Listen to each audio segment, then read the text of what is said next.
Welcome to the first part of tips and tricks in Killing Floor 3! Let's go!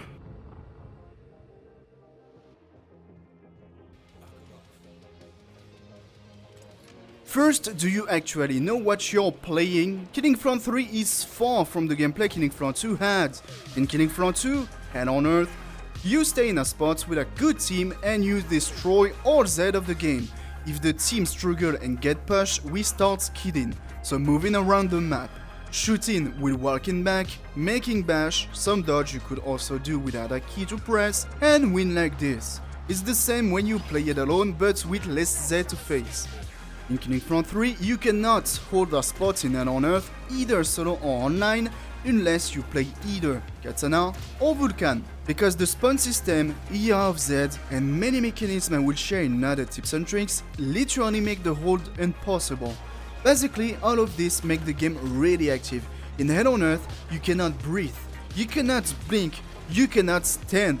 If you do that for 2 seconds, you are dead, even at the start of the wave. I mean, look at this. No Z.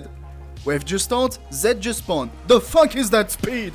No joke triple here. Fix this for fuck's sake. This is why you run fast. If you take the knife, you run faster. And when you master the slide and dodge system, you cannot be hurt by any Z or boss since you go way too fast. If you haven't noticed because you never try Hell on Earth perhaps, Killing Floor 3 in this difficult become a fast FPS such as Doom, Quake, and many others. In normal or hard, you can easily play like a Killing Floor 2 to hold a spot, but once in Hell on Earth, you're gonna bleed and you're gonna run, my guys. And I will provide you all the tips I found and will found in this game to make Hell on Earth a piece of cake. If you want to jump straight in a gameplay mechanism, go to this time card because I'm gonna talk about quality of life right now.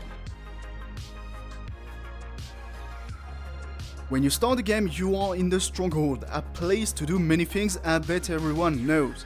But one thing, like many others, is in share. Press tabs and you will open a global windows to access perk, armory, supply pass. You know the supply pass that tell you this item is free, but you need to buy the supply pass to unlock it. And I see people defend this with the price of skin. Well, at least they're gonna keep the games alive enough time to see the gunslinger.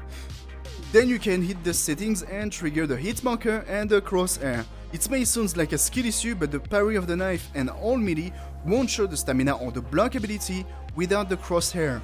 And when you hit a critical area, the hit marker will turn red instead of white. Don't be fooled, if your damage is not enough high, you won't kill a striking yet despite unloading all the bullets at his face. But it's a great way to discover by yourself the weak spots of each Z, especially boss, since they got many. Before talking about gameplay mechanism, there is a single weapon you want to use in Hell on Earth, especially if you're online. Vulcan. Vulcan is currently the best weapon for any perks. As I said on another tips and tricks, all perks can use all weapon, and Vulcan is the best weapon of all perks. Only the katana from the ninja will deal more damage since, if well built, it's one shot. But otherwise, Vulcan is the strongest weapon of the commando, the firebug, the sharpshooter, the ninja if builded ranged, the engineer, and the medic. I really try all build possible on other weapons to make them deadlier, and nothing beats the Vulcan despite the katana. Making Hell on Earth easy if you use it, able to hold the spot, and if you don't take Vulcan or no one use it in a team, you can be sure to get pushed and die or start running around the map. So as long this weapon is not nerfed or other weapon is not buffed, you can forget about all weapon builds for Hell on Earth and focus a well-builded Vulcan. But please, don't use it in hards and normal. If you can have a Vulcan with attachment level up, you can already hit online Hell on Earth no matter your level, as I did as a sharpshooter level 0, and win way more experience. So don't go in hard to take the experience of lower player or people that just want to play chill and not play a fast FPS like Hell on Earth is. The first tip is, do you know you can skip the trader?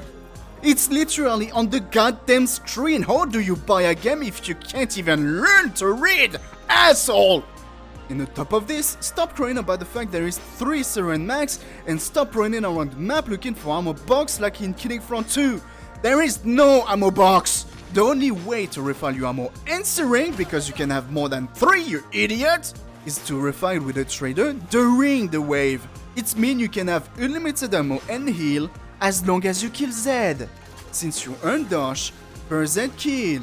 This is literally what we learned on the unskippable tutorial when you start the game, you moron!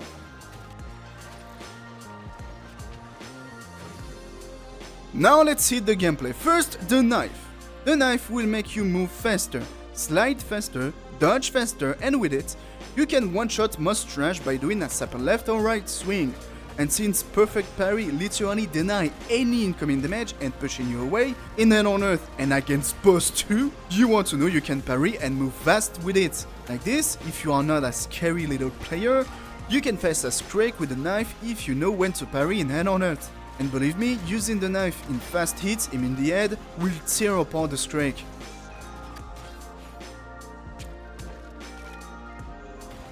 You move faster once with the knife in hand, but there is a lot of way to go faster with it. You have the choice, and believe me, we're gonna use all the choice in Hell on Earth. You can just run and keep getting hit by the whole critical animation of killing Front 2 from the flesh pound.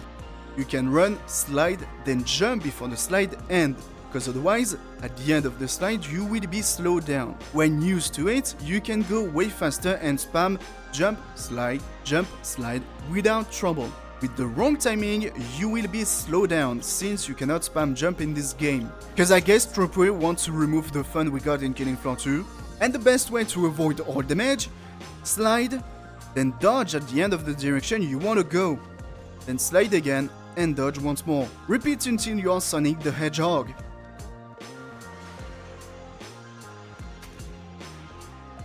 As we just see, dodge will make you move faster in that direction. During the dodge, you are untouchable for less than a second. If well timed, you can totally deny any incoming damage. The trouble is, some Zed will hit you more than once. Boss that chain combo at you, for example. And even if you dodge the first hit, you won't dodge the 3 others and die only at the second hit in Hell on Earth.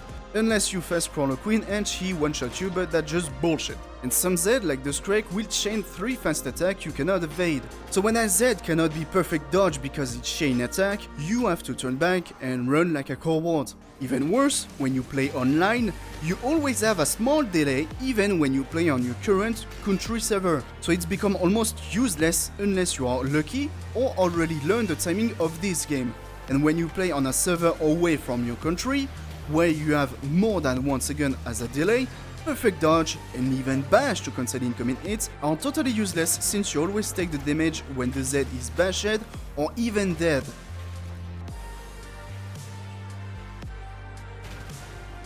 Talking about bash, when you play online or without server delay, you will be able to bash Z to kill some of them if you aim the head.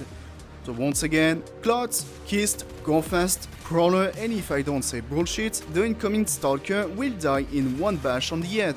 For the Z, they will be stumbled, stunned, or even knocked down. And it's happened on Fleshpound and Scrake in Hell on Earth.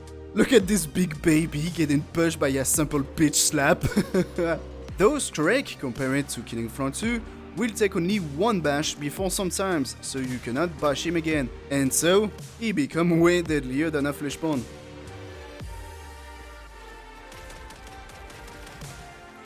Let's do maths! Motherfucker! When you start a game, you will have a budget available. This budget can make you start with green weapon or put attachment on your weapon to make it more deadly or increase the quality of life using it. This budget will increase every time you level up, and this amount is free dash to start the game with, and when you are not using it, it won't be added to your current dash once in game, so you want to use as much budget you can and not to increase the armor level. Let me explain. The extra dash you will put on your main or secondary weapon will be extra dash you can sell at wave 1, so if you don't build the weapon, the sell price will not be high, making you struggle to reach the last tier weapon. If you build it and put as much budget you can, and ends with a 0 budget remain when you take a custom weapon, you will end wave 1 with a weapon you can sell for a huge price, and so take the last tier weapon at wave 2 already.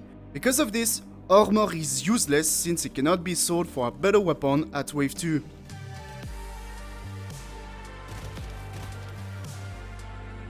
Earning material is not magical, you can farm the basic one in-game without killing Zed. It's even give you 5 doge for the common one, and 15 if you break kiosk and satcom to earn biosteel, the most rare and used material to craft.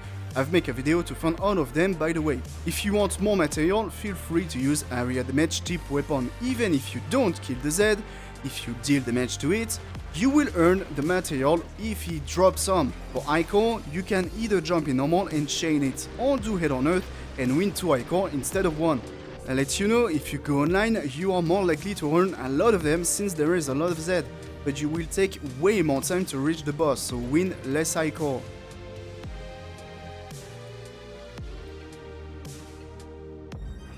One thing that really become addict is to be the greedy ass bitch that will take the multi-tool and activate all the turrets of the map or ventilation depending on my ability to make a stack of Zed to kill them all in the same time. Basically, if you use the turrets wave 1 and ventilation, you will end most of the time or always with all the kills, and so all the money to already take the last tier weapon available.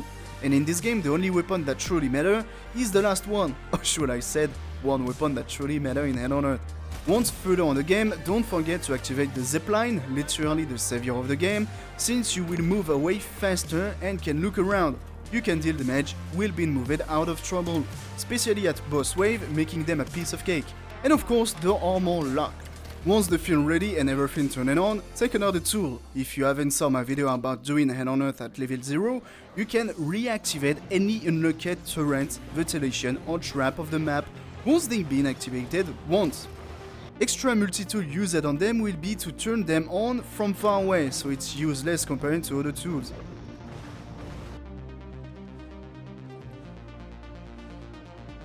And to end with the tool you start with is not counted at the trader.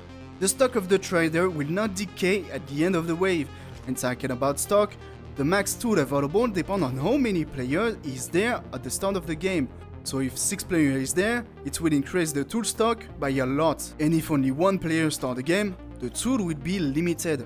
To go back with the multi-tool, ventilation you can activate can be destroyed at the price of 1 big killhead. For the other tools, I will make it short. Ammo will give 50% of your current max ammo, so you can have more ammo with the skill that increase max ammo. And a grenade. Medic bag, cause I play too much Payday 2, so I ain't gonna call this syringe bag, should be taken by the medic that can drop 1 medic bag with 2 syringe instead of 1. But dude, this is the medic. You better get his attention on your bleedy ass when you are down it, so we don't care about the medic bag, unless there is no medic. The explosive lock can be useful to deal big damage against big, but 2 is needed in Hell on Earth to kill a Strike. And not really a trash either, cause I'm gonna share why you don't want to explode door at a future tips and tricks. Shock Trap does what his name currently suggests, and Pursuer will make Zed fight each other. Best to use those traps on a restrained area and the ammo or medic bag in the spot you hold. But have you ever wondering why sometimes all the ammo and syringe supply disappear? It's because Sirens scream when she extends her neck will remove all the tool on the floor if the range of the scream hits them. And she have a huge range. So if you want to keep those and not have all the supply removed, focus this bitch, god damn it!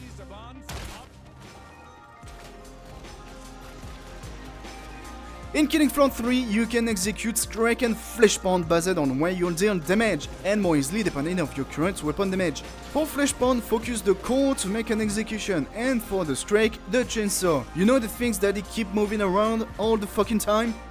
Either of them, during the execution, you will be unkillable. When the animation is over, you are surrounded by Zed, and there is a second before you could see a big explosion. This second before the big boom can literally kill you since you are not unkillable at the end of it, and still surrounded by all kind of Zed. So if there is a siren extending her neck and scream, you are dead.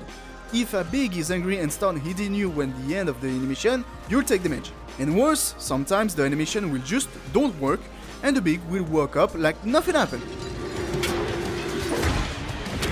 You... seriously? Or the explosion damage is totally denied, making you dead since you are surrounded and you just killed the big brother of Kevin Clemley family. So in short, you're just dead.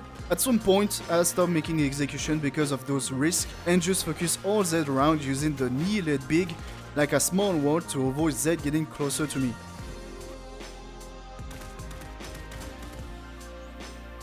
The game online and offline. I will talk about Hell on Earth difficult. In Hell on Earth, the spawn of Z is constant, always next to you, they run at you, you cannot hold a spot without running unless you play in melee, and even in melee you can be one-shot by a go fast. That's why he is the deadliest Z of the game.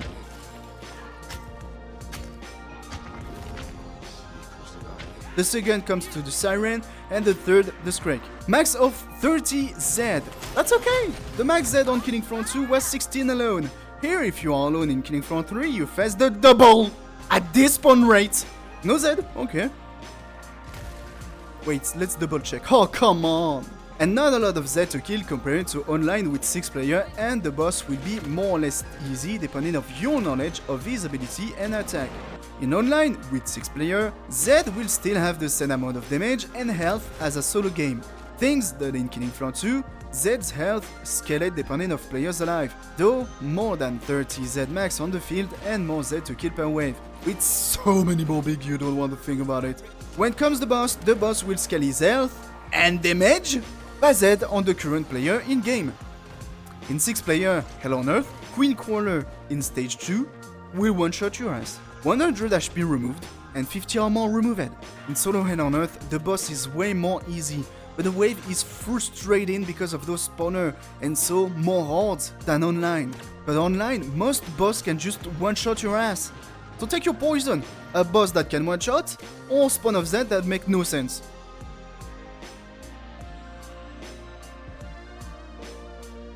And to end the tips and tricks, the best way to level fast. Either focus the hash segment to increase some level with the perk UZ, or chain the game alone. If you play online, that means more Z, so more Z to kill and earn a lot more experience. Though, if it takes one house to beat it, chain multiple games solo is better to level max. To take an example, I was able to beat Hell on Earth in 17 minutes and have 3500 experience. Once online, I could make game that lasts 50 minutes and reach 7000 experience. But because all my teammates died or I killed most Z on a choke point, if I play on a common game where everyone is alive, 40 minutes give me 4000 experience, so way less than chain 2 Hell on Earth solo. So the best way to level up depends on your gameplay.